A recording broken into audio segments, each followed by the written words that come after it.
ginagawa mo dyan? Masyado pa tayong bata para dyan. Talaga mahal mo ako, pagbibigyan mo ako.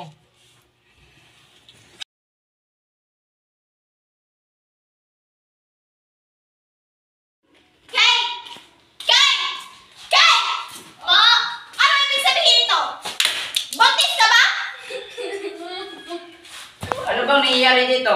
Ayan, magaling mong anak, buntis! Lumayas ka sa pamamahay ko.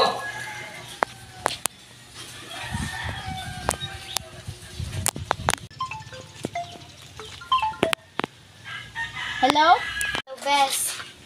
Pwede ka bang pumunta ngayon? May sasabihin lang sana akong importante eh. Sige, papunta na ako. Bye.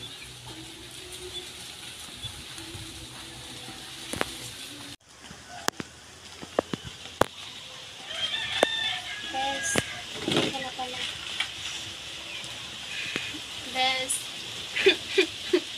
Anong problema? Buntis ako.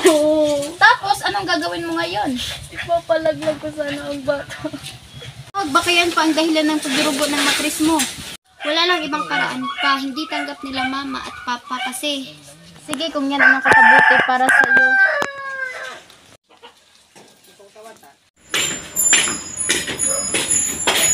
Wala pang desisyon mo. Sa mga kabataan ngayon, dapat naiwasan ang panonood ng pornografiya dahil isa ito sa magpapa-impluwensya sa inyo na gumawa ng mali.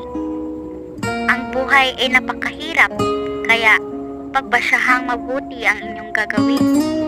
Mas makakabuti na iwasan na lamang ang pagnonobya o pagnonobyo at mag-aral na lamang ng mabuti para makapagtapos kayo ng pag-aaral at makamit ang inyong mga pangarap.